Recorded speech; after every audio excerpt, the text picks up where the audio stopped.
Amis aventuriers, bienvenue au monde de Noé. Je vais tenter aujourd'hui une expérience immersive inédite en pouvant interagir avec les animaux, mais pas des animaux sauvages comme ça qui font très très peur. Mais non Ariane, ne t'inquiète pas, ce sont uniquement des animaux domestiques, tous rescapés de refuge. Et tu en as combien d'animaux comme ça? Alors, il y a une 15aine d'espèces et une 30aine d'individus. Mais ça veut dire que je vais pouvoir les caresser, les attraper comme je veux? Exactement Ariane, mais attention, il faut toujours être calme, attentionné, on va aller un petit peu à leur rencontre, mais ensuite c'est le choix de l'animal de venir interagir avec toi ou non. Ils ont quand même des griffes et des bouches, donc tu surveilles un peu toujours où est-ce que tu mets tes doigts. On est parti? Allez, let's go. Attends.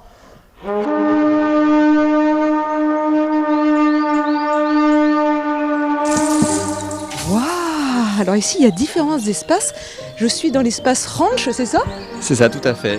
Oh mais c'est trop mignon, c'est un petit furet. C'est ça, c'est Jane, notre furette. Et elle est déjà en train de te dire bonjour en te léchant partout. Petite furette, bonjour ma petite... Oh. Mais attends, elle me fait plein de petits bisous là, j'ai senti sa petite langue. Oh là là, oh là là. Ah mais c'est le vrai amour entre nous. Ah mais t'es trop mignonne. Mais tiens, j'ai senti qu'elle m'a un tout petit peu mordillée, ça fait pas mal hein, mais c'est normal. Alors c'est tout à fait normal, le furet, sa manière de communiquer, c'est en faisant des léchouilles et parfois en mordillant un petit peu. Mais dis-moi, le furet, c'est quand même un animal domestique qui est cascadeur. C'est un animal domestique qu'on voit pas chez tout le monde, quoi. Ça reste assez sauvage, non? Alors, le furet, c'est la version domestique du putois. Donc il y a plusieurs siècles, l'être humain a capturé des putois dans la nature, les a fait reproduire entre eux. Il les a entraînés en fait pour la chasse dans les campagnes. Et comme tu peux voir, elle a un corps extrêmement long, en fait, pour pouvoir se faufiler dans les terriers. Ah, d'accord. C'est un animal que peu de gens ont chez soi, notamment avec leur odeur, parce que vu que ça vient du putois, le furet sent assez fort. C'est leur odeur corporelle, ils ont beaucoup de phéromones. Ah oui, ça sent pas très très bon. Mais bon, c'est sympathique et très affectueux, hein, je confirme. C'est ça. Là, elle est réveillée. En fait, un furet sur 24 heures, ça va dormir presque 18 heures. Mais ces heures d'activité, en fait, c'est hyper speed, hyper joueur. Et là, elle est en pleine période d'activité. Oh là là là là là là. Bonjour, camarade. Petit cochon d'Inde multicolore. Oh là là, celui-là, on dirait qu'il a des cheveux. C'est ça. Et tiens, regarde, ici, t'as Pumba. Tu peux lui caresser sous le menton. Il adore ça. Ah, Pumba. Il va même pouvoir les nourrir. Ah, qui veut une bonne petite feuille de salade? Ouh, ouh, ça se dispute.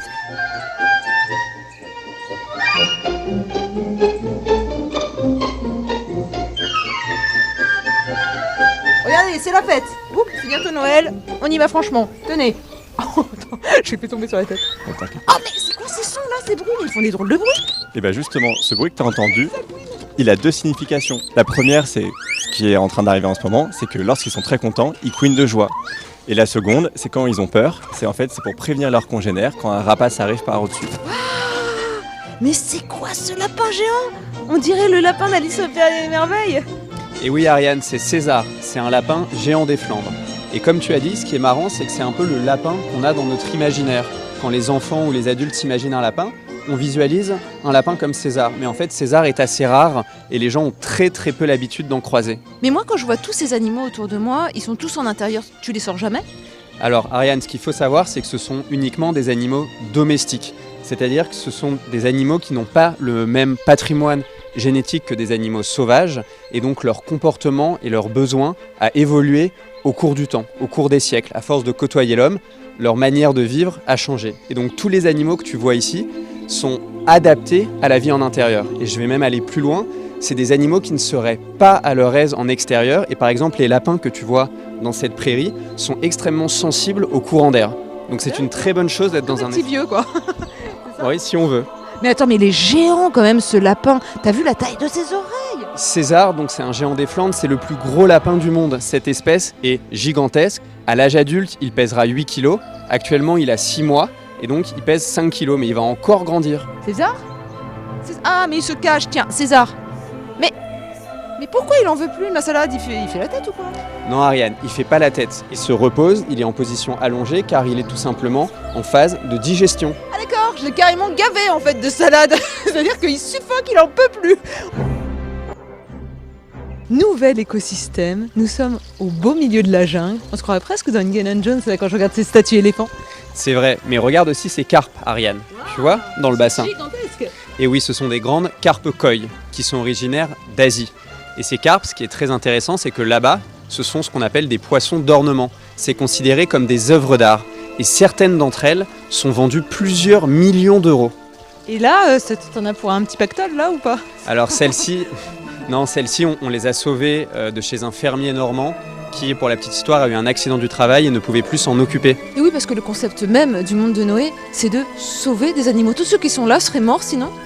Alors tous les animaux du centre, effectivement, étaient en difficulté, dans des situations précaires, que ce soit en refuge, en animalerie où ils ne trouvaient pas preneur, ou même dans des laboratoires dans lesquels ils étaient détenus dans des conditions vraiment difficiles. Donc le monde de Noé est venu pour leur donner une seconde chance et un cadre de vie optimal. Nous voici dans un nouvel écosystème. Il n'y a que des insectes là autour de moi. C'est ça, nous sommes dans le labo. Et là, qu'est-ce qu'il y a là-dedans? Ici, nous avons des phasmes. C'est carrément bluffant. Franchement, il faut regarder de très près pour voir qu'il y a des yeux et des pattes. C'est vraiment une feuille. Elle est même un peu, tu vois, usée par le temps. C'est impressionnant. Hop, Tu l'as? je l'ai eu. Oh là là là là là là! Une feuille vivante qui marche. Hey, high five! Trop drôle! Mais comment ça s'appelle? Il a un petit nom? C'est un phasme-feuille géant. Et donc là, il est encore à un stade juvénile. Au stade adulte, il fera à peu près toute ta main. Mais ça accroche hyper fort ces minuscules pattes, comment ça se fait? Alors en fait, ils ont au bout des pattes des petits crochets qui leur permettent de s'accrocher à toutes les surfaces, qu'elles soient lisses ou des plantes ou des branches. Oh regarde! Il a des ailes, ça veut dire qu'il peut voler? Alors ne t'inquiète pas Ariane, c'est une femelle, donc ses ailes sont purement décoratives et il y a seulement les mâles qui peuvent voler. D'accord. Elle est belle. J'aime pas ça du tout. Ces grosses cafards, des blattes, c'est quoi? C'est ça, ce sont des blattes souffleuses de Madagascar. Souffleuse? Pourquoi? Elle souffle? Effectivement, je vais te laisser faire, tu peux toucher leur abdomen. Non. Allez Ariane, un peu de courage. Non mais t'es sérieux, j'ai pas du tout envie de faire ça, c'est vraiment répugnant. Je te promets, tu risques rien. Et alors qu'est-ce que je dois faire? Juste à toucher leur abdomen.